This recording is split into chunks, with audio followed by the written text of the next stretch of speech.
ಅತ್ಯಂತ ಶ್ರದ್ಧೆಯಿಂದ ಆಸಕ್ತಿಯಿಂದ ಕುಳಿತಿರುವಂಥ ತಮ್ಮೆಲ್ಲರಿಗೂ ಶರಣಾರ್ಥಿಗಳು.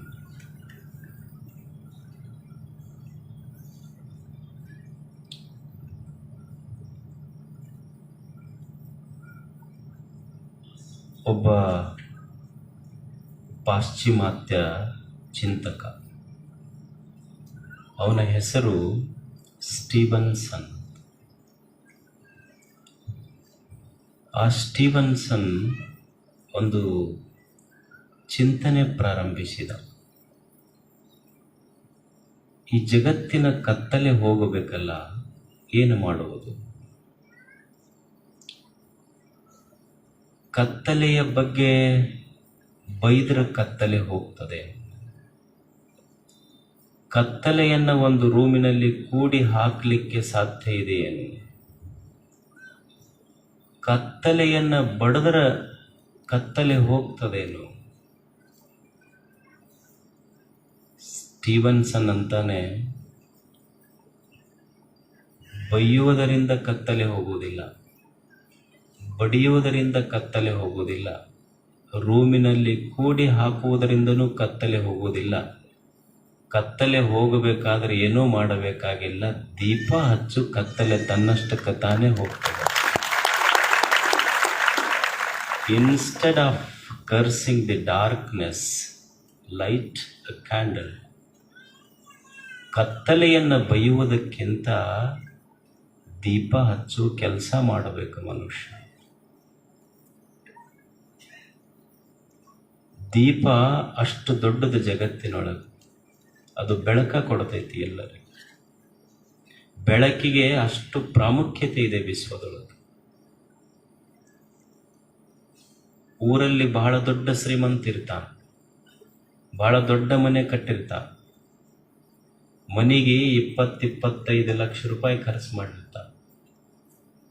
20-25 ಲಕ್ಷ ರೂಪಾಯಿ ಖರ್ಚು ಮಾಡಿ ಒಂದು ದಿವಸ ಮನೆ ಕಟ್ಟುತ್ತಾನೆ.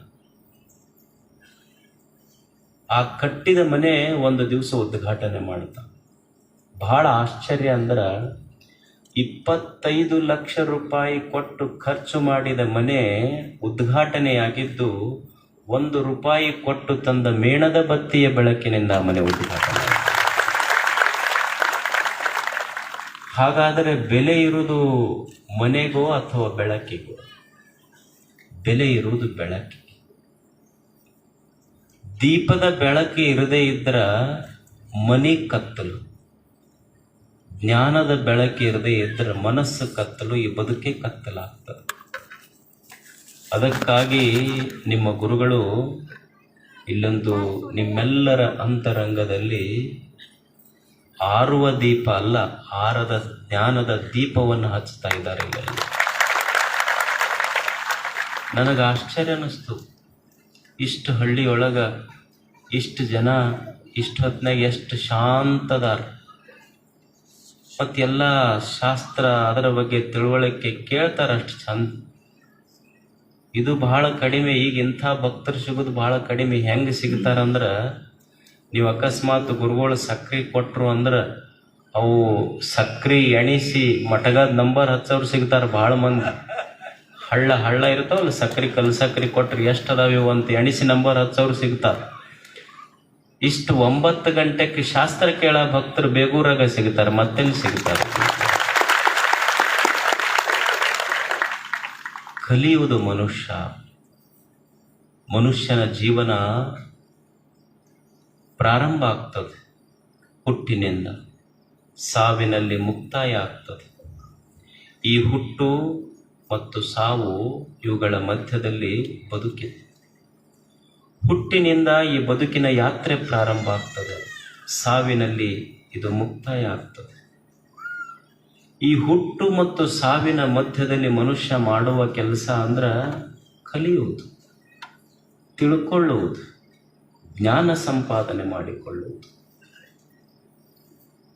ಹಲವು ಮಾರ್ಗಗಳಿರಬಹುದು. ನಿಸರ್ಗದಿಂದ ಮನುಷ್ಯ ಕಲಿಯಲಿಕ್ಕೆ ಸಾಧ್ಯ ಇದೆ, ಗುರುಗಳ ಮಾತಿನಿಂದ ಮನುಷ್ಯ ಕಲಿಯಲಿಕ್ಕೆ ಸಾಧ್ಯ ಇದೆ, ಜ್ಞಾನಿಗಳ, ಅನುಭಾವಿಗಳ, ದಾರ್ಶನಿಕರ ನುಡಿಗಳಿಂದ ಮನುಷ್ಯ ಕಲಿಯಲಿಕ್ಕೆ ಸಾಧ್ಯ ಇದೆ. ಸ್ವಾನುಭವದಿಂದ ಮನುಷ್ಯ ಕಲಿಯಲಿಕ್ಕೆ ಸಾಧ್ಯ. ಇದು ಮನುಷ್ಯ ಕಲಿಯಬೇಕಾಗ್ತದೆ. ಇದೊಂದು ಯಾತ್ರೆ. ಇದು ಫ್ರಮ್ ಓಂಬ್ ಟು ಟಾಮ್, ಗರ್ಭದಿಂದ ಗೋರಿಯವರೆಗಿನ ಪಯಣ. ಇದು ಬದುಕು. ಹುಟ್ಟಿನಿಂದ ಸಾವಿನವರೆಗೆ ಎಲ್ಲರಿಂದ ಕಲಿಯುವುದು, ಸ್ವಾನುಭವದಿಂದ ಕಲಿಯುವುದು, ಗುರುಗಳಿಂದ ಕಲಿಯುವುದು, ದಾರ್ಶನಿಕರಿಂದ ಕಲಿಯುವುದು, ನಿಸರ್ಗದಿಂದ ಕಲಿಯುವುದು. ಕಲಿಯುವ ಮನಸ್ಸಿತ್ತು ಅಂದ್ರೆ ವಿಶ್ವವೇ ಗುರುವಾಗ್ತದಷ್ಟೇ. ಕಲಿಯುವ ಮನಸ್ಸು ಬೇಕಾಗ್ತದೆ ಮನುಷ್ಯನಿಗೆ. ಬರೀ ಕಾವ್ಯ ಹಾಕೊಂಡವ್ರು ಅಷ್ಟ ಗುರುಗಳಾಗ್ತಾರಂತಲ್ಲ. ಕಲಿಯುವ ಮನಸ್ಸಿದ್ರೆ ವಿಶ್ವ ಗುರು ಆಗ್ತದ ಅವನಿಗೆ. ನಿಸರ್ಗದಿಂದ ಎಷ್ಟು ಕಲಿಲಿಕ್ಕೆ ಸಾಧ್ಯ ಇಲ್ಲೇನು? ಸರಳ ಸರಳ ಬದುಕಿನ ಸೂತ್ರಗಳು ಮನುಷ್ಯ ನಿಸರ್ಗದಿಂದ ಕಲಿಬಹುದು. ಎಷ್ಟು ನಿಸರ್ಗ ಮನುಷ್ಯನಿಗೆ ನಿಸರ್ಗ ಎಷ್ಟು ಅದ್ಭುತವಾದ ಬದುಕಿನ ಪಾಠ ಹೇಳಿಕೊಡ್ತದೆ. ಯಾವ ಶಾಸ್ತ್ರ ಹೇಳಾರದು ಸುಮ್ಮನೆ ಒಂದು ಸಣ್ಣ ಸಸ್ಯ ಹೇಳ್ತೈತಿ. ಒಬ್ಬ ಹಳ್ಳಿಯ ಮನುಷ್ಯ ದಾರಿ ಹಿಡಿದು ಹೊಂಟಿದ್ದ.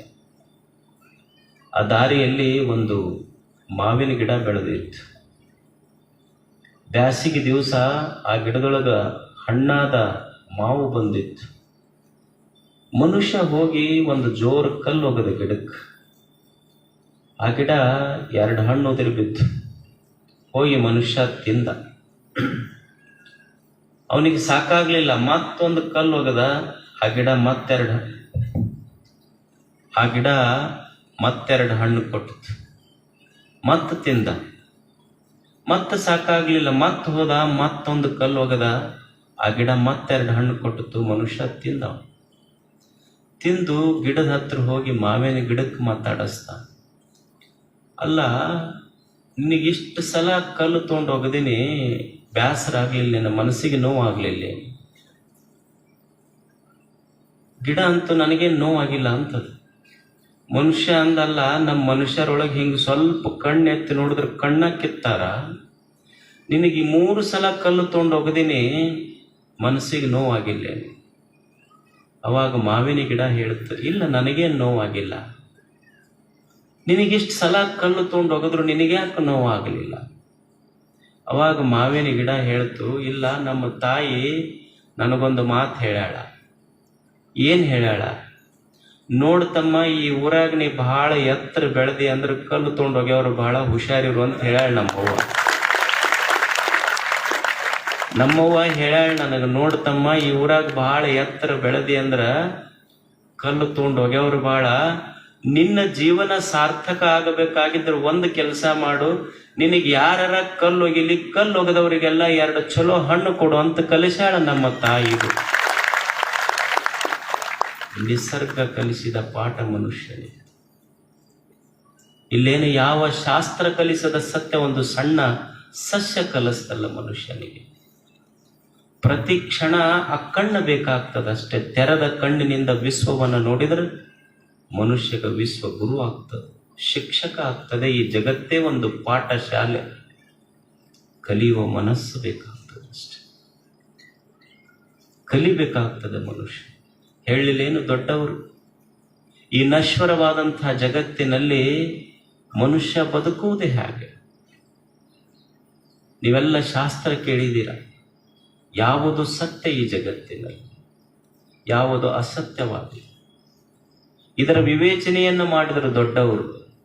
ಈ ನಶ್ವರವಾದಂತಹ ಜಗತ್ತಿನಲ್ಲಿ ಮನುಷ್ಯ ಬದುಕುವ ಕಲಾ, ಆರ್ಟ್ ಆಫ್ ಲಿವಿಂಗ್ ಕಲಿಬೇಕಲ್ಲ, ಹೇಗೆ ಬದುಕಬೇಕಾತ. ಒಬ್ಬ ಜ್ಞಾನಿ ಎಷ್ಟು ಸುಂದರ ಮಾತು ಬರೀತಾನೆ. ಇಲ್ಲಿರುವುದೆಲ್ಲ ಅಶಾಶ್ವತವಾಗಿರುವಂತಹದ್ದು, ನಶ್ವರವಾಗಿರುವಂತಹದ್ದು. ಈ ನಶ್ವರವಾದ ಜಗತ್ತಿನ ಮಧ್ಯದಲ್ಲಿ, ದುಃಖಮಯವಾದ ಈ ಜಗತ್ತಿನ ಮಧ್ಯದಲ್ಲಿ ಸಂತೋಷದ ಬದುಕ ಕಟ್ಟುವುದು ಹೆಂಗ ಅಂತ ಕಲಿಸಿಕೊಡ್ತಾನ ಸಂತನು. ಒಂದು ಸೂತ್ರ ಬರೀತಾನಾತ. ಅನಿತ್ಯಾನಿ ಶರೀರಾಣಿ ವಿಭವೋ ನೈವ ಶಾಶ್ವತ ನಿತ್ಯಂ ಸನ್ನಿಹಿತೋ ಮೃತ್ಯು. ಅವ ಅಂತಾನೆ, ಅನಿತ್ಯಾನಿ ಶರೀರಾಣಿ. ಮನುಷ್ಯನೇ ಒಂದು ಕ್ಷಣ ವಿಚಾರ ಮಾಡು, ನೀ ಏನು ಭಾಳ ಹ್ಯಾಂಡ್ಸಮ್ ಅವರು ಯಾವ್ಯಾವ ಕ್ರಾಪ್ ಹೇಳಿದ್ರಲ್ಲ ನಿಮ್ಗೆ, ಅವು ನನಗೆ ಬರೋದಿಲ್ಲ ಅವು. ನೀ ಏನು ಹ್ಯಾಂಡ್ಸಮ್ ಅಂತ ಹೇಳಿ ಹೊಂಟಿಯಲ್ಲ, ಇದು ಖಾಯಂ ಹಿಂಗ ಇರ್ತೈತೆ ನೋಡು, ವಿಚಾರ ಮಾಡು. ಈ ದೇಹ ಇದು ಷಟ್ ವಿಕಾರಗಳನ್ನು ಹೊಂದೈತಿ. ಅಸ್ಥಿತೆಯಾದಿಯಾಗಿ ತಾಯಿಯ ಗರ್ಭದೊಳಗೇನೋ ಒಂದಿಷ್ಟು ತಿಳಿ ಇತ್ತು, ಆಮೇಲೆ ಕೂಸಾತು, ಮತ್ತೊಂದಿಷ್ಟು ಬೆಳೀತು, ಯೌವನಕ್ಕೆ ಬಂತು, ಮತ್ತೊಂದು ಸ್ವಲ್ಪ ಮುಪ್ಪಾತು, ರೋಗ ರುಜಿನಿಗೆ ಬಿತ್ತು, ಒಂದು ದಿವಸ ಸಾವಾತು. ಈ ದೇಹ ಷಡ್ ವಿಕಾರಗಳನ್ನು ಹೊಂದೈತಿ. ಹೊಂದಿ ಒಂದು ದಿವಸ ದೇಹದಿಂದ ಜೀವ ಹೊರಗೆ ಹೋಗಿಬಿಡುತ್ತೈತಿ. ದೇಹ ಖಾಯಂ ಉಳಿದವನು ಯಾರುವರ ಈ ಜಗತ್ತಿನೊಳಗೆ ಎಲ್ಲರೂ ಎವ್ರಿ ಒನ್ ಹ್ಯಾಸ್ ಟು. ಈ ಮನುಷ್ಯನ ಶರೀರ ಇದು ಅನಿತ್ಯ, ಈ ದೇಹ ಅನಿತ್ಯ. ಇದು ಹೆಂಗ ಅನಿತ್ಯ ಅಂದ್ರೆ ನಿಮಗೊಂದು ಎಕ್ಸಾಂಪಲ್ ಕೊಡ್ತೇನೆ. ಈಗ ನೀವು ನೋಡಿ, ನಿಮ್ಮಲ್ಲಿ ಮೊನ್ನೆ ಪಂಚಾಯಿತಿ ಎಲೆಕ್ಷನ್ ಅದು ಇಲ್ಲ. ಈ ಪಂಚಾಯಿತಿ ಎಲೆಕ್ಷನ್ ಒಳಗೆ ಏನಾಗ್ತದೆ, ಒಂದು ಪಂಚಾಯಿತಿ ಅಂತ ಇರ್ತೈತಿ, ಹೌದಾ? ಆ ಪಂಚಾಯಿತಿಗೆ ಒಂದಿಷ್ಟು ಜನ ಮೆಂಬರ್ಸ್ ಇರ್ತಾರೆ. ಅದಕ್ಕೊಬ್ಬ ಅಧ್ಯಕ್ಷ ಆಗ್ತಾನೆ. ಅವ ಅಧ್ಯಕ್ಷ ಎಲ್ಲಿಯವರೆಗೆ ಅಧ್ಯಕ್ಷ ಆಗಿರ್ತಾನ ಅಂದ್ರೆ, ಎಲ್ಲಿಯವರೆಗೆ ಪಂಚಾಯಿತಿ ಮೆಂಬರ್ಸು ಅಧ್ಯಕ್ಷಗೆ ಸಪೋರ್ಟ್ ಮಾಡ್ತಾರ, ಬಹುಮತ ಇರ್ತೈತಿ, ಅಲ್ಲಿಯವರೆಗೆ ಅಧ್ಯಕ್ಷ ಆಗಿ ಉಳಿತಾನ.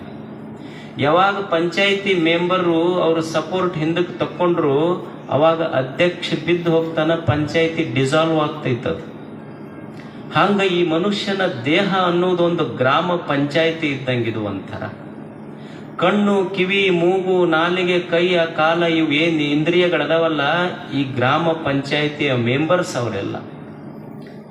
ಒಂದು ದಿವಸ ವಯಸ್ಸಾತು ಅಂದ್ರೆ ಕಣ್ಣು ಕಾಣದಂಗ ಆಗ್ತೈತಿ, ಕೈ ನಡಗಾಕ್ ಶುರು ಮಾಡ್ತಾವ, ಕಾಲು ನಡಗಾಕ್ ಶುರು ಮಾಡ್ತಾವ, ಕಿವಿ ಕೇಳೋದಿಲ್ಲ, ನಾಲಿಗೆ ರುಚಿ ಕಳ್ಕೊಂತೈತಿ. ವಯಸ್ಸಾದಂಗ ಏನಾಗ್ತೈತಿ ಅಂದ್ರೆ ಎಲ್ಲ ಇಂದ್ರಿಯಗಳನ್ನುವಂಥ ಮೆಂಬರ್ಸು ಸಪೋರ್ಟ್ ಹಿಂದಕ್ಕೆ ತಗೊಳಕ್ ಶುರು ಮಾಡ್ತಾರ. ಈ ಗ್ರಾಮ ಪಂಚಾಯಿತಿ ಒಳಗೆ ಜೀವ ಅನ್ನುವುದನ್ನೆಲ್ಲ ಅಧ್ಯಕ್ಷ ಇದ್ದಂಗ, ಯಾವಾಗ ಈ ಪಂಚಾಯಿತಿ ಮೆಂಬರ್ ತಮ್ಮ ಸಪೋರ್ಟ್ ಹಿಂದಕ್ಕೆ ತಕ್ಕೊಂತಾರ, ಈ ದೇಹ ಅನ್ನುವ ಪಂಚಾಯಿತಿಯ ಅಧ್ಯಕ್ಷ ಜೀವ ಬಿದ್ದು ಹೋಗ್ತಾನ, ಬಾಡಿ ಡಿಸಾಲ್ವ್ ಆಗ್ತೈತಿ. ದೇಹ ಇದು ಶಾಶ್ವತ ಅಲ್ಲ, ಇದು ಒಂದು ದಿವಸ ಹೋಗೇ ಬಿಡ್ತೈತಿ. ಯಾರೂ ಉಳಿದಿಲ್ಲ ಇಲ್ಲಿ. ವಿಭವೋ ನೈವ ಶಾಶ್ವತಃ, ಸಂಪತ್ತು ಶಾಶ್ವತವಲ್ಲ. ಮನುಷ್ಯನಿಗೆ ಸಂಪತ್ತು ಅಂದ್ರೆ ಯಾವುದಕ್ಕೆ ಅನ್ನಬೇಕು? ನಾವೇನು ತಿಳ್ಕೊಂಡಿವಿ, ಬಂಗಾರ, ಬೆಳ್ಳಿ ಇದು ಸಂಪತ್ತು ಅಂತ ನಾವು ತಿಳ್ಕೊಂಡಿವಿ. ಮತ್ತು ಇದ್ರ ಬೆನ್ನ ಹತ್ತಿ ಹೊಂಟಿವಿ. ಮತ್ತು ನಮಗೆಲ್ಲರಿಗೆ ಏನು ಅಪೇಕ್ಷೆ ಅಂದ್ರೆ, ಭಾಳ ಜಲ್ದಿ ಶ್ರೀಮಂತರಾಗಬೇಕು. Immediately I have to become rich. ಜಲ್ದಿ ಶ್ರೀಮಂತರಾಗಬೇಕಂತೀವಿ, ಇದು ಒಂದೇ ಎಲ್ಲರಿಗೆ ಇರೋದು. ನನಗೆ ಬಡತನ ಬರಬಾರ್ದು, ನಾ ಬಹಳ ಜಲ್ದಿ ಶ್ರೀಮಂತ ಆಗಬೇಕು. ಒಬ್ಬನಿಗೆ ಇದನ್ನ ಹುಡುಕ್ತಿದ್ನಂತ, ನಾ ಜಲ್ದಿ ಶ್ರೀಮಂತ ಆಗ್ಬೇಕಂತ. ಹಿಂಗೆ ಹುಬ್ಬಳ್ಳಿ ಅಂತ ಪಟ್ಟಣದಾಗ ಹೋದ, ಅಲ್ಲೊಂದು ಲೈಬ್ರರಿ ಬುಕ್ ಸ್ಟಾಲ್ ಇತ್ತು. ಆ ಬುಕ್ ಸ್ಟಾಲ್ನೊಳಗೊಂದು ಪುಸ್ತಕ ಇಳಿಬಿಟ್ಟಿದ್ರಂತ, ಒಂದೇ ದಿನದಲ್ಲಿ ಶ್ರೀಮಂತನಾಗುವುದು ಹೇಗೆ ಅಂತ. ಇವ ಹೋದ, ಬಡ ಪುಸ್ತಕ ತಗೊಂಡ, ಕೊಡ್ರಿ ಅಂತ 500 ರೂಪಾಯಿ ಕೊಟ್ಟ. ಅವ ಬುಕ್ ಸ್ಟಾಲ್ನಾಗ 2 ಪುಸ್ತಕ ಕೊಟ್ಟ ಇವನಿಗೆ ಆಶ್ಚರ್ಯ ಆಯ್ತು. ತಗೊಂಡವನಿಗಲ್ಲ, ನಾ ಒಂದ ಪುಸ್ತಕ ಕೇಳೀನಿ, ನೀವು 2 ಪುಸ್ತಕ ಕೊಟ್ರಿ ಅಲ್ಲ. ಆ ಪುಸ್ತಕದ ಹೆಸರೇನು ಅಂದ್ರೆ, ಒಂದೇ ದಿನದಲ್ಲಿ ಶ್ರೀಮಂತನಾಗುವುದು ಹೇಗೆ. ಅವ ಅಂದ, ಏನು ಪುಸ್ತಕ ಓದೋದೈತಿ, ಬೆಳಕು ಹರಿದ್ರಾಗ ಶ್ರೀಮಂತ ಆಗೋದೈತಿ.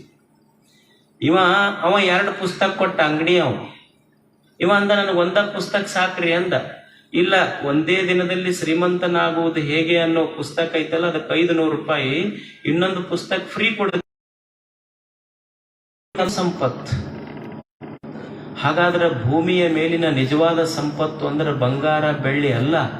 ಸುಭಾಷಿತಕಾರ ಅಂತಾನೆ, ಈ ಭೂಮಿಯ ಮೇಲಿನ ನಿಜವಾಗ್ಲೂ ಯಾವುದಾದ್ರೂ ಸಂಪತ್ತಿದ್ರ ಅನ್ನ, ನೀರು, ಒಳ್ಳೆಯ ಮಾತುಗಳು ನಿಜವಾದ ಸಂಪತ್ತು. ಇದಕ್ಕಿಂತ ದೊಡ್ಡ ಸಂಪತ್ತು ಏನೂ ಇಲ್ಲ. ನಾವೇನು ತಿಳ್ಕೊಂಡಿವೆಲ್ಲ, ಈ ಸಂಪತ್ತು ನಿಜವಾದ ಸಂಪತ್ತಲ್ಲ ಅಂತಾರವ್ರು. ಯಾಕಂದ್ರ ನೀವು ನೋಡಿ, ಊರಾಗ ಬಹಳ ದೊಡ್ಡ ಶ್ರೀಮಂತ ಇರ್ಬೋದು ಅಂತಿರ್ತಾನ. ಅವ ಏನಂತಿರ್ತಾನಂದ್ರ, ಈ ಊರು ಮುಂದೆ ಏನು ಹೊಲ ಐತಲ್ಲ ಇದಕ್ಕೆಷ್ಟರ ಕಿಮ್ಮತ್ತು ಕಟ್ರಿ ನೀವು, ಅಷ್ಟು ಕಿಮ್ಮತ್ತು ಕೊಟ್ಟು ಖರೀದಿ ಮಾಡ್ತೀನಿ ಅಂತ ಮಾಲಕ್ ಅಂತಿರ್ತಾನೆ. ಶ್ರೀಮಂತ ಯಾರು ಸಂಪತ್ತನ್ನು ತಗೊಂಡು ಹೋದವ್ರು ಅದಿವೇನು ಖಾಯಮಾಗಿ. ಈಗ ನಾನು ಬಹಳ ಶ್ರೀಮಂತ ಅದೀನಿ ಅಂದ್ರೆ ಒಂದಿಷ್ಟು ವಿ ಆರ್ ಎಲ್ ಒಳಗೆ ಒಂದು ಕ್ವಿಂಟಲ್ ಹಾಕಿ ಕಳಿಸ್ಬೋದು, ತಗೊಂಡು ಹೋಗ್ಬೋದು. ಇಲ್ರಿ ನಂದು ಕಾರ್ ಐತಿ ಅಂದ್ರೆ ಅದ್ರಾಗ ಒಂದು ಅರ್ಧ ಕ್ವಿಂಟಲ್ ಒಯ್ಬೋದು. ಇಲ್ರಿ ನಾವು ವಿಮಾನದಾಗ ಹೋಗ್ತೀವಿ ಅಂದ್ರೆ ಬಹಳ ಬಿಡುದಿಲ್ಲ, ಅಲ್ಲಿ ಒಂದು 23ರಿಂದ 25 kg ಅಷ್ಟ ನೀವು ಹೊತ್ಕೊಂಡು ಹೋಗ್ಬೋದು. ಮತ್ತು ವಿಮಾನದಕ್ಕಿಂತ ಮ್ಯಾಲ ಹೊಂಟ್ರಿ ಎಲ್ಲರೂ ಖಾಲಿ ಕೈಯಿಂದ ಹೋಗಬೇಕಾಗ್ತೈತಿ, ಯಾರೋ ಸಂಪತ್ತು ತಗೊಂಡು ಹೋಗ್ಲಿಕ್ಕೆ ಆಗೋದಿಲ್ಲ. ವಿಭವೋ ನೈವ ಶಾಶ್ವತ. ಹೊಲ ಹೋಗೈತಿ ಮನಿ ಹೋಗೈತಿ ಅಂತ ನಾವು ಒತ್ತೀವಿ, ಮನಿ ಹೊಲ ನಮ್ಮ ಸಲುವಾಗಿ ಎಂದರ ಅತ್ತಾವ ನಾವು ಒಂದ್ ದಿವಸ. ಒಂದು ಕ್ಷಣ ವಿಚಾರ ಮಾಡಬೇಕಲ್ಲ, ಎಷ್ಟು ಬಡದಾಡ್ತಾನ ಮನುಷ್ಯ ಅದರ ಸಲುವಾಗಿ. ನಿತ್ಯಂ ಸನ್ನಿಹಿತೋ ಮೃತ್ಯು. ಮನುಷ್ಯನಿಗೆ ಸಾವು ಅನ್ನೋದು ಪ್ರತಿ ಕ್ಷಣ ಕಾಯ್ತಾ ಇದೆ ಅಂತ. Death can. ಮನುಷ್ಯ ಯಾರು ಉಳಿಲಿಕ್ಕೆ ಸಾಧ್ಯ ಇಲ್ಲ. ಇಲ್ಲಿ ಬಂದವೆಲ್ಲ ಒಂದ್ ದಿವ್ಸ ಹೋಗಬೇಕಲ್ಲ. ಸಾವನ್ನು ತಪ್ಪಿಸ್ಲಿಕ್ಕೆ ಯಾರ ಕಡೆಯಿಂದಾರ ಸಾಧ್ಯ ಐತೆ? ಒಬ್ಬ ಯಮ ಬಂದಂತ ಒಂದ್ಸಲ ಒಬ್ಬನಿಗೆ ಸಾವ ಅವಂದು ಮುಗಿದಿತ್ತು, ಡೇಟ್ ಬಂದಿತ್ತು, ಅವನು ಕೊನೆ ದಿವಸ ಇತ್ತು, ಅವನು ಲಾಸ್ಟ್ ಡೇಟ್ ಇತ್ತು. ಅವನು ಬಂದು ಒಂದು ಲಿಸ್ಟ್ ತಗೊಂಡು ಬಂದ. ಯಮ ತಗೊಂಡು ಬಂದು ಅವನ ಮನೆ ಹತ್ರ ಬಂದು, ನೋಡಪ್ಪ ಈ ಲಿಸ್ಟಿನೊಳಗೆ ನೀನ ಅದಿ ಫಸ್ಟ್, ಇವತ್ತು ನಿಂದು ಮುಗೀತು, ಕಾನೂನು ಪ್ರಕಾರ ನಿನ್ನ ಕರ್ಕೊಂಡು ಹೋಗಕ್ಕೆ ಬಂದೀನಿ ಯಮಲೋಕಕ್ಕೆ ಅಂದವ. ಅವ ಮನುಷ್ಯ ಆತಲ್ಲಪ್ಪ, ಇನ್ನೂ ನಾನು ಮಕ್ಕಳು ಮದುವೆ ಮಾಡಬೇಕು, ಹೊಲ ಹಿಡಿಬೇಕು, ಊರು ಮುಂದೆ ಭಾಳ ಕೆಲಸ ಅದಾವ, ಇವ ಈಗ ಕರ್ಕೊಂಡು ಹೋಗಕ್ಕೆ ಬಂದಲ್ಲ. ಲಿಸ್ಟ್ ಏನು ತೊಗೊಂಡ್ಬಂದಿದ್ನಲ್ಲ ಯಮ, ಫಸ್ಟ್ ಇವನ್ ಲಿಸ್ಟ್ ಇವನ ಹೆಸರು ಇತ್ತಲ್ಲ, ತನ್ನ ಹೆಸರು ಕೆಳಗಿಟ್ಟವ. ಅದ್ರಾಗ ಇಟ್ಟು ಅವನ ಕೈಯಾಗ ಕೊಟ್ಟು ಅವ ಎಚ್ಚರ ಆದ ಕೂಡಲೇ ಅವನ ಕೈಯಾಗ ಪೇಪರ್ ಕೊಟ್ಟ. ಯಮ ಅಂದ, ನಾನು ಇಷ್ಟು ವರ್ಷ ಈ ಭೂಲೋಕಕ್ಕೆ ಬಂದಿದ್ದೆ, ಇಷ್ಟು ಅತಿಥಿ ಸತ್ಕಾರ ಯಾರೂ ಮಾಡಿಲ್ಲ, ನಿನ್ನ ಮೇಲೆ ನನಗೆ ಬಹಳ ಪ್ರೀತಿ ಆಗೈತಿ. ಈಗ ನೋಡು, ಮೊದಲು ನಿನ್ನ ಹೆಸರು ಫಸ್ಟ್ ಇತ್ತಲ್ಲ, ಈಗ ಮ್ಯಾಲಿನಿಂದಿಲ್ಲ ಕೆಳಗಿನಿಂದ ಕರ್ಕೊಂಡು ಹೋಗ್ತೀನಂದ, ಮತ್ತ ಅವಂದ ಹೆಸರು ಬಂದಿತ್ತ. ಯಾರು ಉಳಿಲಿಕ್ಕೆ ಸಾಧ್ಯ ಇಲ್ಲ. ಇಲ್ಲಿ ಹುಟ್ಟದ ಒಂದ್ ದಿವಸ ಸಾಯುವುದ ಈ ಜಗತ್ತಿನ ನಿಯಮ. ಹೋಗುವುದಲ್ಲ ಯಾರು ಉಳಿಲಿಕ್ಕೆ ಬಂದ್ರೆ. ಈ ಜಗತ್ತಿನೊಳಗೆ ಒಂದು ಸತ್ಯ, ಒಂದು ನಿಯಮ ಇದೆ. ಏನು ಅಂದ್ರ, ಕಟ್ಟಿದ ಮನಿ ಬೀಳಲೇಬೇಕು, ಅರಳಿದ ಹೂವ ಬಾಡಲೇಬೇಕು, ಹಚ್ಚಿದ ದೀಪ ಆರಲೇಬೇಕು, ಹುಟ್ಟಿದ ಮನುಷ್ಯ ಸಾಯಲೇಬೇಕು. ಇದು ನಿಸರ್ಗದ ನಿಯಮ, ಇದನ್ನು ತಪ್ಪಿಸ್ಲಿಕ್ಕಾಗೋದಿಲ್ಲ. ನಿತ್ಯಂ ಸನ್ನಿಹಿತೋ ಮೃತ್ಯು. ಪ್ರತಿ ಕ್ಷಣ ಸಾವು ಅನ್ನೋದು ಕಾಯಕತ್ತದ ಮನುಷ್ಯ. ಇದು ತಿಳ್ಕೋಬೇಕಿದು ಸತ್ಯ ಅಷ್ಟೇ. ಈಗ ನೀವು ನೋಡ್ರಿ, ನಮಗೊಂದು ಬಿಳೆ ಕೂದಲು ಬಂತು ಅಂದ್ರೆ ತಲೆ ತುಂಬಾ ಕರೆ ಕೂದಲು ಇರ್ತಾವ. ಸುಮ್ಮನೆ ಒಂದು ಬಿಳೆ ಕೂದಲು ಬಂದ್ರೆ ಹಳ್ಳ ಮಳ್ಳ ಕನ್ನಡಿ ಮುಂದೆ ಹೋದವ್ರು ಅದು ಒಂದ ಕೂದಲು ಹಿಡ್ಕೊಂಡಿರ್ತಿತ್ತು ನಾವು, ಹೌದಲ್ಲ? ಹಂಗ ತಿಳ್ಕೋಬೇಕು ಮನುಷ್ಯ. ಮತ್ತೆ ಬಿಳೆ ಕೂದಲು ಬರವಲ್ಲ, ಬರಬಾರ್ದಂದ್ರೆ ಹೆಂಗ? ಬಿಳೆ ಕೂದಲು ಬರವಲ್ಲ. ಈಗ ನೀವು ಊಟ ಮಾಡ್ತೀರಿ, ಊಟ ಮಾಡೋ ಹೊತ್ನ್ಯಾಗ ಫಸ್ಟ್ ಏನು ಉಣ್ತೀರಿ? ರೊಟ್ಟಿ ಉಣ್ತೀರಿ, ಚಪಾತಿ ಉಣ್ತೀರಿ, ಆಮೇಲೆ ಏನು ಉಣ್ತೀರಿ? ಅನ್ನ, ಆಮೇಲೆ ಹೋಳಿಗೆ ಹುಗ್ಗಿ ಉಣ್ತೀರಿ, ಕೊನೆಗೆ ಏನು ಉಣ್ತೀರಿ? ಅನ್ನ ಉಣ್ತೀರಿ. ಅನ್ನ ಹೆಂಗಿರ್ತೈತಿ? ಬೆಳಗಿರ್ತೈತಿಲ್. ಅಂದ್ರೆ ಬಿಳೆ ಅನ್ನ ಉಣ್ಣಾಕತ್ರ ಊಟ ಮುಗ್ಯಾಕ ಬಂದೈತಿ ಅಂತ ತಿಳ್ಕೊಬೇಕು. ತಲೆಯಾಗ ಬಿಳೆ ಕೂದಲು ಬಂದ್ರೆ ಜೀವನ ಮುಗ್ಯಾಕ ಬಂದೈತಿ ಅಂತ ತಿಳ್ಕೊಬೇಕು. ಇಷ್ಟ ಸತ್ಯದೊಳಗೆ ಏನು ತಿಳ್ಕೊಳ್ಳುವಿಕೆಯಲ್ಲಿ ಐತಷ್ಟೇ. ನಿತ್ಯಂ ಸನ್ನಿಹಿತೋ ಮೃತ್ಯು. ನೀವು ಅನ್ಬೋದು, ಪ್ರತಿ ಕ್ಷಣ ಸಾವು ಕಾಯಕತ್ತೈತೆ ಅಂತೀರಲ್ಲ, ಹೆಂಗ ಸಾಧ್ಯ ಐತಿ? ನಾವು 700 ವರ್ಷ ಬದುಕದವ್ರು ನೋಡಿವಿ. ಇಲ್ಲೇ ಸಿದ್ಧಗಂಗಾ ಅಪ್ಪಗಳು 111 ವರ್ಷ ಬದುಕಿದ್ರು ಮನುಷ್ಯ ಪ್ರತಿ ಕ್ಷಣ ಸಾಯ್ತಾನಂತ ಹೇಳ್ತೀರಲ್ಲ, ಹೆಂಗ? ಬುದ್ಧ ಒಂದು ಸುಂದರ ಮಾತು ಬರೀತಾನೆ, ಸರ್ವಂ ಕ್ಷಣಿಕಂ. ಈ ಬದುಕು ಕ್ಷಣಿಕ. ಇದು ಹೇಗ ಅಂದ್ರೆ, ನೀವು ನೋಡಿ, ಜೀವಿ ಮನುಷ್ಯ ತಾಯಿಯ ಗರ್ಭದಿಂದ ಈ ಭೂಮಿಗೆ ಬರುವಾಗ ಮಾಡುವ ಮೊಟ್ಟ ಮೊದಲ ಕೆಲಸ ಅಂದ್ರೆ ಉಸಿರು ತಗೊಳ್ಳೋದು. ಮನುಷ್ಯ ಈ ಭೂಮಿಯನ್ನು ಬಿಟ್ಟು ಹೋಗುವಾಗ ಮಾಡುವ ಕೊನೆಯ ಕೆಲಸ ಅಂದ್ರೆ ಉಸಿರು ಬಿಡುದು. ಉಸಿರು ತಗೊಂಡ ಅಂದ್ರೆ ಹುಟ್ಟದ ಅಂತ ಅರ್ಥ, ಉಸಿರು ಬಿಟ್ಟ ಅಂದ್ರೆ ಸತ್ತ ಅಂತ ಅರ್ಥ. ನಾವು ಪ್ರತಿ ಕ್ಷಣ ಉಸಿರು ತಗೊಂತೀವಿ, ಪ್ರತಿ ಕ್ಷಣ ಉಸಿರು ಬಿಡ್ತೀವಿ ಅಂದ್ರೆ ಪ್ರತಿ ಕ್ಷಣ ಹುಟ್ಟುತ್ತೀವಿ, ಪ್ರತಿ ಕ್ಷಣ ಸಾಯ್ತೀವಿ. ಅದಕ್ಕೆ ಬುದ್ಧ ಇದನ್ನ ಕ್ಷಣಿಕ ಅಂದ. ಪ್ರತಿ ಕ್ಷಣ ಮನುಷ್ಯ ಹುಟ್ಟುತ್ತಾನೆ, ಪ್ರತಿ ಕ್ಷಣ ಸಾಯ್ತಾನೆ. ನಿತ್ಯಂ ಸನ್ನಿಹಿತೋ ಮೃತ್ಯು. ನಿಮಗನ್ನಿಸ್ತು ನಾವೇನೋ ಅಪ್ಪರ್ಯಾಡು ಚಲೋ ಪ್ರವಚನ ಹೇಳ್ತಾರಂತ ನಾವು ಬಂದ್ವಿ, ನೀವು ಹೆದರ್ಸಕತ್ತಿರಲ್ಲ. ನಮಗ ದೇಹ ಸುಳ್ಳಂದ್ರಿ, ಮತ್ತು ಸಂಪತ್ತು ಸುಳ್ಳಂದ್ರಿ, ಮತ್ತು ಸಾವಂತೂ ಕಾಯಾಕತ್ತೈತಂತೀರಿ, ಮತ್ತು ಮಾಡದರ ಏನು ಮಾಡ್ಬೇಕೀಗ? ಅವರ ಹೇಳ್ತಾರೆ, ನಾವು ಹೇಳೋದಲ್ಲ. ಜ್ಞಾನಿಗಳೇ ಅದನ್ನು ಮಾಡಿಟ್ಟಾರ ಬುತ್ತಿ ನಮ್ಮ ಸಲುವಾಗಿ. ಮತ್ತೇನು ಮಾಡೋದ್ರಿ? ಕರ್ತವ್ಯೋ ಧರ್ಮ ಸಂಗ್ರಹ. ಕರ್ತವ್ಯ ಡ್ಯೂಟಿ ಬೇರೆ, ರೆಸ್ಪಾನ್ಸಿಬಿಲಿಟಿ ಬೇರೆ. ಕರ್ತವ್ಯ ಅಂದ್ರೆ ಡ್ಯೂಟಿ ಅಲ್ಲ, ಇಟ್ ಇಸ್ ಎ ರೆಸ್ಪಾನ್ಸಿಬಿಲಿಟಿ. ಅದು ಜವಾಬ್ದಾರಿ. ಅದು ಕರ್ತವ್ಯೋ ಧರ್ಮ ಸಂಗ್ರಹ. ಮನುಷ್ಯನೇ, ಇದೆಲ್ಲ ಸುಳ್ಳಿದೆ. ದೇಹ ಒಂದು ದಿವಸ ಹೋಗ್ತದೆ, ಸಂಪತ್ತು ನಿನ್ನ ಕೂಡ ಬರುವುದಿಲ್ಲ, ಸಾವು ಒಂದು ದಿವಸ ನಿನಗೆ ಕಟ್ಟಿಟ್ಟ ಬುತ್ತಿ. ಆದರೆ ಹುಟ್ಟು ಸಾವಿನ ಮಧ್ಯದಲ್ಲಿ ಇದು ಯಾವುದು ನೀನು ಗಳಿಸಿಟ್ಟ ಸಂಪತ್ತು ನಿನ್ನೊಂದಿಗೆ ಬರುವುದಿಲ್ಲ.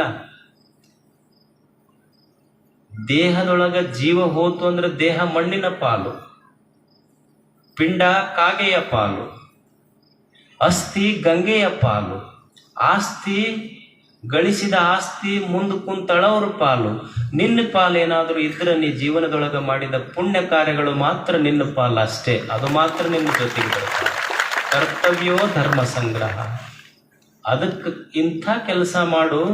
ನಾಡು ಕಟ್ಟಿರಬೇಕು, ದೇಶ ಕಟ್ಟಿರಬೇಕು, ಊರು ಕಟ್ಟಿರಬೇಕು. ಇಂಥ ಪುಣ್ಯದ ಕೆಲಸ ಮಾಡಪ್ಪ ನೀನು. ಪುಣ್ಯದ ಕೆಲಸ ಮಾಡಬೇಕಂದ್ರೆ ಈ ಜೀವನಕ್ಕೊಂದು ಸಾರ್ಥಕತೆ ಬರ್ತದೆ. ಧರ್ಮ ಕಾರ್ಯಗಳನ್ನು ಮಾಡಬೇಕಂದ್ರೆ ಈ ಜೀವನಕ್ಕೊಂದು ಸಾರ್ಥಕತೆ ಬರ್ತದೆ. ನೀವು ನೋಡಿ, ಊರಾಗೊಬ್ಬ ಶ್ರೀಮಂತ ಇರಲಿ, ಗೌಡ ಇರಲಿ, ನೀವು ಇದ್ದಾಗ ಅವರಿಗೆ ಕುರ್ಚಿ ಮೇಲೆ ಕೂಡಿಸೋದೇನು, ಅವ್ರಿಗೆ ಹೆಸರು ಬೋರ್ಡ್ ಮೇಲೆ ಹಾಕ್ಸೋದೇನು, ಅವ್ರ ಹೆಸರಿನ ಮುಂದೆ ಒಂದಿಷ್ಟು, ಹೆಸರಿನ ಹಿಂದೆ ಒಂದಿಷ್ಟು ಮಾಜಿ ಹಾಜಿ ಎಲ್ಲ ಹಾಕ್ತಿರ್ತೀರಿ. ಒಂದು ದಿವಸ ಅವ ಗೌಡ ಸತ್ತ ಅಂದ್ರೆ ಏನಂತ ಶಬ್ದ ಬರ್ತೈತೆ ಹೇಳಿ ನಿಮ್ಮ ಬಾಯಾಗ? ಗೌಡ್ರು ಫೇಲ್ ಆದ್ರಿ ಅಂತೀವಿ, ಹೌದಲ್ಲ? ಸತ್ತು ಸುದ್ದಿ ತೊಗೊಂಬಂದ್ರೆ ಏನು ಹೇಳ್ತಾರೆ? ಗೌಡ್ರು ಫೇಲ್ ಆದ್ರಿ ಅಂತೀವಿ.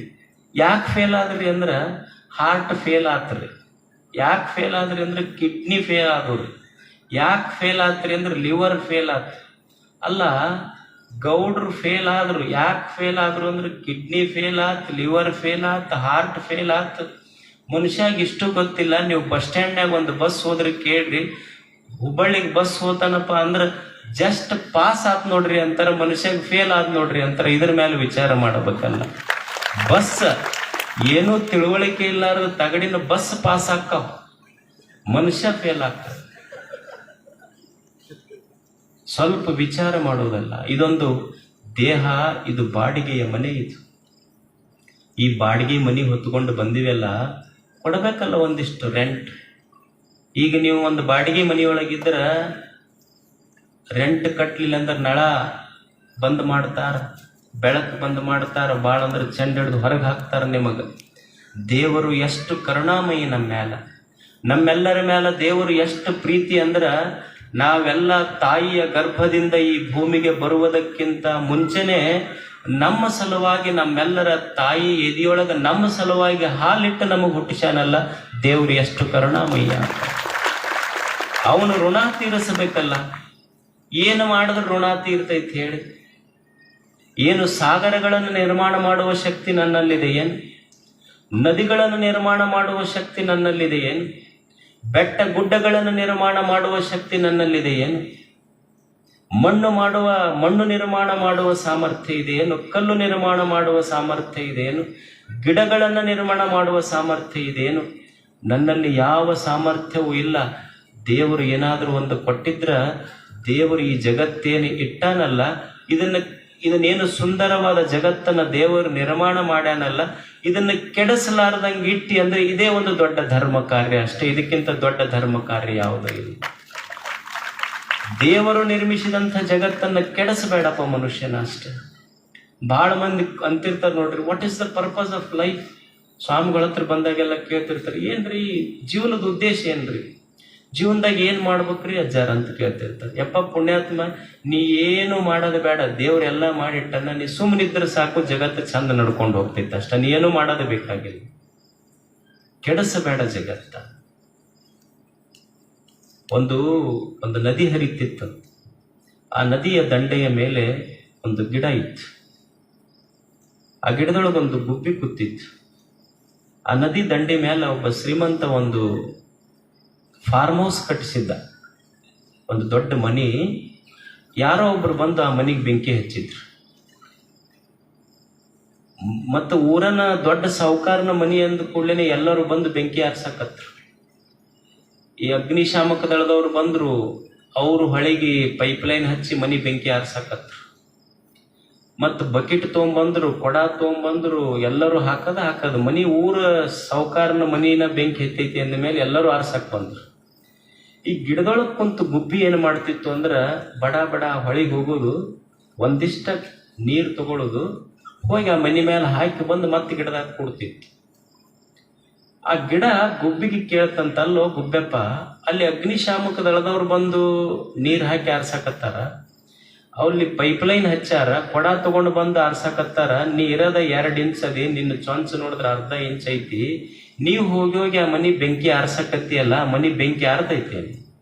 ಅದು ಗುಬ್ಬೆ ಅಂತೂ ಇಲ್ಲ, ನಾವು ಹೋಗಿ ನೀರು ಹಾಕೋದ್ರಿಂದ ಮನಿ ಬೆಂಕಿ ಏನು ಆರೋದಿಲ್ಲ ಅಂತ. ಅವಾಗ ಅದು ಗಿಡ ಕೇಳ್ತು, ಮತ್ತೆ ನೀ ಹೋಗಿ ನೀರು ಹಾಕೋದ್ರಿಂದ ಆ ಮನಿ ಬೆಂಕಿ ಆರೋದಿಲ್ಲ ಅಂತ ಗೊತ್ತಿದ್ರು ಮತ್ತೆ ಆರ್ಸಕ್ ಯಾಕೆ ಹೊಂಟಿ ನೀನು? ಅವಾಗ ಗುಬ್ಬೆ ಅಂತೂ, ನನಗೆ ಗೊತ್ತೈತೆ ನನ್ನ ಸಾಮರ್ಥ್ಯ ಎಷ್ಟು ಅಂತ, ನಾನಿರೋದು 2 ಇಂಚ್ ಅದೀನಿ, ನನ್ನ ಚೊಂಚು ನೋಡಿದ್ರೆ ಅರ್ಧ ಇಂಚ್ ಐತಿ, ನಾನು ನನ್ನ ಚೊಂಚಿನೊಳಗಿಂದ ನೀರು ತಗೊಂಡು ಹೋಗಿ ಆ ಮನಿ ಮ್ಯಾಲ ಹಾಕಿದ್ರೆ ಆ ಮನಿ ಬೆಂಕಿ ಆರೋದಿಲ್ಲ ಅಂತ ನನಗೆ ಗೊತ್ತೈತಿ. ಗಿಡ ಅಂತೂ ಮತ್ತೆ ಗೊತ್ತಿದ್ರು ಮತ್ತೆ ಯಾಕೆ ಆರ್ಸಕ್ ಹೊಂಟಿ? ಅವಾಗ ಗುಬ್ಬಿ ಒಂದು ಚಲೋ ಮಾತು ಹೇಳ್ತಿ, ಏನಂದ್ರ, ಕೆಲವು ದಿವಸ ಆದ ಮೇಲೆ ಈ ಊರಾಗ ಒಂದಿಷ್ಟು ಇತಿಹಾಸಕಾರರು ಒಂದು ಇತಿಹಾಸ ಬರೀತಾರೆ. ಏನ್ ಇತಿಹಾಸ ಬರೀತಾರ ಅಂದ್ರ, ಬೆಂಕಿ ಆರಿಸಿದವ್ರದ್ದು ಒಂದು ಲಿಸ್ಟ್ ಮಾಡ್ತಾರ, ಬೆಂಕಿ ಹಚ್ಚದವ್ರದ್ದು ಒಂದು ಲಿಸ್ಟ್ ಮಾಡ್ತಾರ. ನಾ ಯಾಕೆ ಹೋಗಿ ಆರ್ಸಕ್ ಹತ್ತೀನಿ ಅಂದ್ರ, ನನ್ನ ಹೆಸರು ಬೆಂಕಿ ಆರಿಸಿದವ್ರ ಲಿಸ್ಟ್ನಾಗ ಬರ್ತೈತಿ ಹೊರತು ಬೆಂಕಿ ಹಚ್ಚದವ್ರ ಲಿಸ್ಟ್ನಾಗ ಬರೋದಿಲ್ಲ, ಅದಕ್ಕೆ ಹೋಗಿ ಆರ್ಸಕ್ ಹತ್ತೀನಿ ನಾನು. ಊರಾಗ ನನ್ನ ಹೆಸರು ಬೆಂಕಿ ಆರ್ಸವ್ರ ಲಿಸ್ಟ್ನಾಗ ಇರ್ಬೇಕು ಹೊರತು ಬೆಂಕಿ ಹಚ್ಚವ್ರ ಲಿಸ್ಟ್ನಾಗ ಇರಬಾರ್ದು. ಪುಣ್ಯದ ಕೆಲಸ ಮಾಡೋವ್ರ ಲಿಸ್ಟ್ನಾಗ ನನ್ನ ಹೆಸರು ಬರೋದು, ಪಾಪದ ಕೆಲಸ ಮಾಡೋವ್ರ ಲಿಸ್ಟ್ನಾಗ ನನ್ನ ಹೆಸರು ಬರುವುದಲ್ಲ. ಕರ್ತವ್ಯೋ ಧರ್ಮ ಸಂಗ್ರಹ. ದೇವರು ಏನು ಅದ್ಭುತ ಕೊಟ್ಟಾನಲ್ಲ, ಏನಾರ ತಗೊಂಡನೇನು ನಮ್ಮಿಂದ ಹೇಳಿ? ದೇವರು ಏನು ಬಯಸ್ಯಾನ ನಮ್ಮಿಂದ? ಏನೂ ಬಯಸಿಲ್ಲ. ದೇವರು ನಮ್ಮಿಂದ ಏನೂ ಬಯಸಿಲ್ಲ. ನೀವು ನೋಡ್ರಿ, ಒಂದು ಬಾಟ್ಲಿ ತಗೊಳ್ರಿ, ನೀವು ನೀರಿನ ಬಾಟ್ಲಿ, ಬಿಸ್ಲರಿ ಬಾಟ್ಲಿಗೆ 10 ರೂಪಾಯಿ ಕೊಡಬೇಕಾಗ್ತೈತಿ. ನೀವು ಒಂದು ಖಾನಾವಳಿ ಊಟಕ್ಕೆ ಹೋಗ್ರಿ, 50 ರೂಪಾಯಿ ಕೊಡಬೇಕಾಗ್ತೈತಿ. ನೀವು ಮನೆಗೆ ಎಲೆಕ್ಟ್ರಿಸಿಟಿ ಉರಿಸ್ರಿ, ಆ KPTCLನವರಿಗೆ ತಿಂಗಳ ಕರೆಂಟ್ ಬಿಲ್ ಕಟ್ಟಬೇಕಾಗ್ತೈತಿ. ದೇವ್ರು ಎಷ್ಟು ಅದ್ಭುತ ಇಟ್ಟಾನಂದ್ರ, ನಿಮಗ ಕೆರೆ ಹಳ್ಳಗಳನ್ನು ತುಂಬಿಸಿಟ್ಟಾನ, ಅದಕ್ಕೆ ಯಾವುದಕ್ಕೂ ರೊಕ್ಕ ತಗೊಂಡಿಲ್ಲ, ದೇವರ ಬಾಡಿಗೆ ತಗೊಂಡಿಲ್ಲ. ದೇವರು ನಮ್ಮ ಭೂಮಿಯ ಮೇಲೆ ದವಸ ಧಾನ್ಯ ಹಣ್ಣು ಹಂಪಲಗಳನ್ನು ಬೆಳೆಸಿಟ್ಟಾನ, ಅದಕ್ಕೇನು ಬಾಡಿಗೆ ತಗೊಂಡಿಲ್ಲ. ಇಷ್ಟೆಲ್ಲ ಸೂರ್ಯ ಚಂದ್ರಗಳನ್ನ ಆರದ ದೀಪಗಳನ್ನ ಹತ್ತಿಸಿಟ್ಟಾನ, ಅದಕ್ಕೇನಾರ ಯಾರಿಗಾರ ಬಾಡಿಗೆ ಕೇಳೇನೇನು ದೇವ್ರು? ಬಾಡಿಗೆ ಕೇಳಿಲ್ಲ. ನೀವು ಒಂದು ಸೈಕಲ್ ಟ್ಯೂಬ್ ಹೋದ್ರೆ ಪಂಚರ್ ಹಾಕಿದ್ರೆ 10 ರೂಪಾಯಿ ತಗೊಂತಾರ. ಈ ದೇಹ ಅನ್ನುವಂಥ ಒಂದು ತೊಗಲಿನ ಟ್ಯೂಬ್ ಇಟ್ಟು ಅದಕ್ಕೆ 9 ರಂಧ್ರಗಳಿಟ್ಟು ಮತ್ತಿದನ್ನು ಪಂಚರ್ ಆಗಲಾರ್ದಂಗೆ ನೋಡಿಕೊಂಡನಲ್ಲ, ಎಷ್ಟು ಅದ್ಭುತ ಕೊಡುಗೆ ಅವನದು ದೇವರ. ಅವ ಕೊಟ್ಟ ಕರುಣೆ ಈ ದೇಹ, ಇದಕ್ಕೆ ಒಳ್ಳೆಯದಕ್ಕೆ ಉಪಯೋಗ ಮಾಡಬೇಕು ಮನುಷ್ಯ ಅಷ್ಟೆ. ಈ ದೇಹ, ಈ ಮನ, ಬುದ್ಧಿ, ಭಾವಗಳನ್ನ ಸತ್ಕಾರ್ಯಕ್ಕೆ ಉಪಯೋಗ ಮಾಡ್ಕೋಬೇಕಾಗ್ತದೆ. ಅದಕ್ಕೊಬ್ಬ ಶರಣ ಅಂತಾನೆ, ತನುವೆಂಬ ಗುಡಿಯೊಳಗೆ ಮನವೆಂಬ ಸಿಂಹಾಸನವನಿಕ್ಕಿ ಘನ ಮಹಾಲಿಂಗವ ಮುಹೂರ್ತಗೊಳಿಸಿ ಸಕಲ ಕರ್ಣೇಂದ್ರಿಯಗಳಿಂದ ಪೂಜೋಪಚಾರವ ಶೃಂಗರಿಸಬಲ್ಲಡೆ ನಮ್ಮ ಅಖಂಡೇಶ್ವರ ಲಿಂಗದಲ್ಲಿ ಘನ ಮಹಿಮೆ ನೆಮ್ಮಿದೆ. ಯಾರಿಗೆ ದೊಡ್ಡವರು ಅನ್ನಬೇಕಂದ್ರೆ ಯಾರ ಕೈಯಿಂದ ಸತ್ಕಾರ್ಯಗಳನ್ನ, ಮನದಿಂದ ಸದ್ವಿಚಾರಗಳನ್ನ, ಬಾಯಿಂದ ಒಳ್ಳೆಯ ಮಾತುಗಳನ್ನ ಆಡ್ತಾರಲ್ಲ ಅವರು ಶರಣರು. ಶರಣರು ಅಂದ್ರೆ ಎಲ್ಲೋ ಗುಡ್ಡದಾಗ ಹೋಗಿ ಕುಂತವ್ರಲ್ಲ. ಶರಣರು ಅಂದ್ರೆ ಮನೆ ಮಠಗಳನ್ನು ಬಿಟ್ಟವರಲ್ಲ. ಯಾರಿಗೆ ಶರಣರು ಅನ್ನಬೇಕು ಅಂದ್ರೆ ತಲೆಯಲ್ಲಿ ಸದ್ವಿಚಾರ, ಕೈಯಲ್ಲಿ ಸತ್ಕಾರ್ಯ, ಎದೆಯಲ್ಲಿ ಸದ್ಭಾವ, ಭಾಷೆಯಲ್ಲಿ ಒಳ್ಳೆಯ ಸುಭಾಷೆ ಯಾವನಲ್ಲಿತ್ತು ಅವ ನಿಜವಾದ ಶರಣ. ಅಂಥವರಿಗೆ ಶರಣರು ಅನ್ನಬೇಕಂತಾರವರು. ಮಾತು ಸ್ವಚ್ಛ ಇರಬೇಕು, ಕಾರ್ಯಗಳು ಸ್ವಚ್ಛ ಇರಬೇಕು, ವಿಚಾರಗಳು ಸ್ವಚ್ಛ ಇರಬೇಕು. ಮಾಡಿ ಈ ದೇಶ ಕಟ್ಟುವಂಥ ಕೆಲಸ, ನಾಡು ಕಟ್ಟುವಂಥ ಕೆಲಸ ಮಾಡ್ತಾ ಇರಬೇಕು ಮನುಷ್ಯ. ಪೂಜ್ಯರು ಮಾಡಿದಾರಲ್ಲ ನೋಡಿ, ಎಷ್ಟು ಒಳ್ಳೆಯ ಕೆಲಸ ಮಾಡಿದ್ದಾರೆ. ಯಾಕೆ ಧರ್ಮ ಕಾರ್ಯಗಳನ್ನು ಮನುಷ್ಯ ಮಾಡಬೇಕು ಅಂದ್ರೆ ಇದು ಪುಣ್ಯ ಸಂಗ್ರಹದ ಕೆಲಸ. ನಾವೇನು ಈ ಜಗತ್ತನ್ನೋದೇನಿದೆ ಇದೊಂದು ಪ್ರತಿಧ್ವನಿ ಇದ್ದಂಗಿದೆ. ಈ ಜಗತ್ತು ಇದೊಂದು ಪ್ರತಿಧ್ವನಿ. ನಾವೇನು ಮಾಡ್ತೀವಿ ಅದು ಹೊಳ್ಳಿ ನಮಗೆ ಬರ್ತದೆ. ನಾವೇನು ಈ ಜಗತ್ತಿನೊಳಗೆ ಮಾಡ್ತೀವಿ ಅದನ್ನ ಪಡ್ಕೊಳ್ತೀವಿ. ಈಗ ನೀವು ಗೋಲ್ ಗುಮ್ಮಟದ ಹತ್ರ ಹೋಗ್ರಿ, ನೀವು ಗೋಲ್ ಗುಮ್ಮಟದ ಹತ್ರ ಹೋಗಿ ನಮಸ್ಕಾರ್ರಿ ಅಂದ್ರೆ ಹೊಳ್ಳಿ ನಿಮಗೇನು ಬರ್ತದೆ? ನಮಸ್ಕಾರ್ರಿ ಅಂತ ಬರ್ತದೆ. ಯಾಕೋ ಅಂದ್ರೆ ಹೊಳ್ಳಿ ಯಾಕೋ ಅಂತ ಬರ್ತದೆ. ಹಾಗೆ ಈ ಜಗತ್ತಿನೊಳಗೆ ನೀ ಏನು ಮಾಡ್ತಿ, ಏನು ಕೊಡ್ತಿ, ಏನು ನುಡಿತಿ ಅದನ್ನೇ ಪಡ್ಕೊಂತಿ ಜಗತ್ತಿನಿಂದ. ಒಬ್ಬ ಒಂದು 3 ಜನ ಕುಡುಕರಿದ್ರಂತ. ಅವ್ರು ತಿರುಪತಿಗೆ ಹೋಗ್ಬೇಕಾಗಿತ್ತಂತವ್ರು. ಹುಬ್ಬಳ್ಳಿ ಅಂತ ಬಸ್ ಸ್ಟ್ಯಾಂಡಿಗೆ ಹೋದ್ರಂತ. ಹೋಗಿ ತಿರುಪತಿಗೆ ಹೋಗೋ ಟ್ರೈನ್ ಏನಿತ್ತು ಭಯಂಕರ ಪ್ಯಾಕ್ ಇತ್ತಂತ. ಇವ್ರು ಏನು ಮಾಡಿದ್ರು ಅಂದ್ರೆ ಇದು ಹೆಂಗೆ ಹೋಗೋದು, ಎಲ್ಲಿ ಇಷ್ಟು ಅಷ್ಟ ಜಾಗನೇ ಇಲ್ಲಲ್ಲ ಇದ್ರಾಗ. ಅದ್ರಾಗ ಒಬ್ಬ ಇದ್ನಂತ. ಅವ ಅಂದ, ನೋಡು ನಾ ಹೆಂಗೆ ಬಿಡಿಸ್ತೀನಿ ನೋಡಿ ಈಗ ಜನರಿಗೆ ಜಾಗ ಅಂದ. ಹೋಗಿ ಏನು ಕೊನೆ ಡೆಬ್ಬಿ ಇತ್ತಲ್ಲ ಭಯಂಕರ ರಶ್ ಇತ್ತಂತೆ. ಇಲ್ಲಿ ಹಾವು ಬಂದೈತೆ ಅಂತ ಹೇಳ್ದಂತೆ ಎಲ್ಲರಿಗೂ. ಹೇಳಿದ ತಕ್ಷಣ ಎಲ್ಲರೂ ಓಡಿ ಹೋದ್ರಂತೆ ಡೆಬ್ಬಿ ಬಿಟ್ಟು. ಇವ್ರು 3 ಹತ್ತಿದ್ರು. ಅದು ಅರ್ಧ ತಗೊಂಡು ಬಂದಿದ್ರು, ಇನ್ನು ಅರ್ಧ ಉಳಿಸ್ಕೊಂಡು ಬಂದಿದ್ರು. ಮತ್ತೆ ಅಲ್ಲಿ ಕುಂತು ತಗೊಂಡು ಆರಾಮ್ ಮಕ್ಕೊಂಡ್ರವ್ರು. ನೋಡಿ ಹೆಂಗ್ ಸರಿಸಿದ್ ಎಲ್ಲರಿಗೆ ಅಂತ ಹೇಳಿ ಆರಾಮ್ ನಿದ್ದೆ ಮಾಡಕತ್ರು. 5 ಗಂಟೆ ಆಯ್ತು ಬೆಳಿಗ್ಗೆ. 5 ಗಂಟೆಗೆ ಚಾಯ್ ಅಂತೇಳಿ ಹುಡುಗರು ಬರ್ತಾವಲ್ಲ, ಅವ ಬಂದು ಕೂಡಲೇ ಅವ ಸ್ವಲ್ಪ ಎಚ್ಚರಾಗಿತ್ತು. ಯಾವ್ರಿಗೆ ಬಂತು ಟ್ರೇನ ಅಂದ. ಅವಾಗ ಅವ ಅಂದ, ಹುಬ್ಬಳ್ಳಿಯಾಗ ಐತಿದ್ವು ಅಂದ ನಾವು. ಅವ್ರಿಗೆ ಆಶ್ಚರ್ಯ ಆಯ್ತು. ಮತ್ತೆ ತಿರುಪತಿಗೆ ಹೊಂಟಿತ್ತಲ್ಲ ಟ್ರೇನು. ಹೌದು, ಟ್ರೇನ್ ಏನೋ ತಿರುಪತಿಗೆ ಹೊಂಟಿತ್ತು. ಇದ್ರಾಗ ಹಾವು ಬಂದಿತ್ತು ಅಂದಿದ್ದಕ್ಕೆ ಈ ಕೊನೆ ಡೆಬ್ಬಿ ಬಿಟ್ಟು ಮುಂದಿನ ಅಷ್ಟ ತಗೊಂಡು ಹೋಗ್ಯಾರ ಅವರು ಅಂತ ಹೇಳಿದ್ರಂತೆ. ನಾವೇನು ಮಾಡ್ತೀವಿ ಈ ಜಗತ್ತು ನಮಗದು ಕೊಡ್ತದೆ ಅಷ್ಟೇ. ಪ್ರತಿಧ್ವನಿ ಈ ಜಗತ್ತು. ಅದಕ್ಕೆ ಮನುಷ್ಯ ಇದನ್ನು ಕಲಿಯುವುದು, ದುಶ್ಚಟಗಳನ್ನು ಬಿಡುವುದು, ದುಷ್ಕರ್ಮಗಳನ್ನು ಬಿಡುವುದು. ಪೂಜಾ ಅಂದ್ರೆ ಏನೂ ಅಲ್ಲ. ನೀವು ಸಿದ್ಧಾರೂಢರ ಗದ್ದಿಗೆಗೆ ಪ್ರತಿನಿತ್ಯ ನಡ್ಕೊಂಡ್ರ ಪೂಜಾ ಅಂತಲ್ಲ.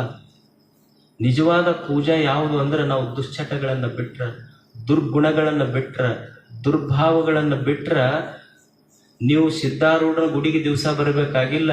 ಇವನ್ನು ಬಿಟ್ರಿ ಅಂದರೆ ಸಿದ್ಧಾರೂಢನೇ ನಿಮ್ಮ ಜಗಲಿಯ ದೀಪವಾಗಿ ಮನ್ಯಾಗ ಬೆಳಗಾಕ ಶುರು ಮಾಡ್ತಾನೆ. ಕಲಿಬೇಕು ಮನುಷ್ಯ ಅಷ್ಟೇ. ಇದನ್ನು ನಾವೇನು ಮಾಡ್ತಿರ್ತೀವಿ ಅಂದ್ರೆ ಹಚ್ಚೋದು ದೀಪ ಹಚ್ತಿರ್ತೀವಿ ಮನ್ಯಾಗ ದೀಪ ಹಚ್ತಿರ್ತೀವಿ. ಬೇಡ್ಕೊಳ್ಳೋದು ಏನು ಬೇಡ್ಕೊಳ್ತೀವಿ ಅಂದ್ರೆ ಮನೆ ಮಗ್ಗಲ್ದವ್ರ ದೀಪ ಆರಿ ಹೋಗ್ಲಿ ಅಂತೀವಿ. ಹಚ್ಚದ ದೀಪ ಹಚ್ತಿರ್ತೀವಿ, ಬೇಡ್ಕೊಳ್ಳೋದು ಮನೆ ಮಗ್ಗಲ್ದವ್ರ ದೀಪ ಆರ್ಲಿ. ಅದು ದೀಪ ಅಂತೈತಿ. ಮನುಷ್ಯನೇ ನಿನ್ನ ಬದುಕಿಗೆ ವೈರಿಗಳಿರಬೇಕೆ ಹೊರತು ನನ್ನ ಬೆಳಕಿಗೆ ವೈರಿಗಳೇ ಇಲ್ಲ. ವೈರಿಗಳಿಲ್ಲದ ಬೆಳಕ ಬದುಕ ನನಗೆ. ಆಗ ಬದುಕ ಕಟ್ಟುವುದು ಮನುಷ್ಯ. ಅಂಥ ಒಂದು ಸುಂದರ ಬದುಕು ಕಟ್ಟಲಿಕ್ಕಾಗಿಯೇ ಪೂಜ್ಯರು ತಮಗೆಲ್ಲ ಕೂಡಿಸಿದ್ದಾರೆ. ನಿಮಗೆಲ್ಲ ನೋಡಿ ಸಂತೋಷ ಆಯ್ತು. ತಮಗೆಲ್ಲ ಒಳ್ಳೆಯದಾಗಲಿ, ಇಂಥ ಕಾರ್ಯಗಳು ಸದಾ ನಡೀತಾ ಇರಲಿ ಅಂತ ಹಾರೈಸಿ ನಮ್ಮ ಮಾತುಗಳನ್ನು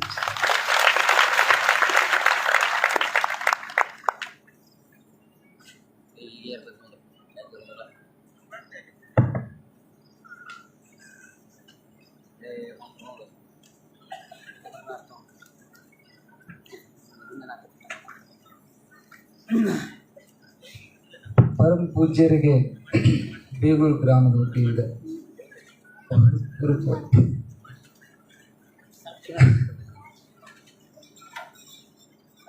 ಪೂಜ್ಯರು ಸನ್ಮಾನವನ್ನು ನಿರಾಕರಿಸಿದರು.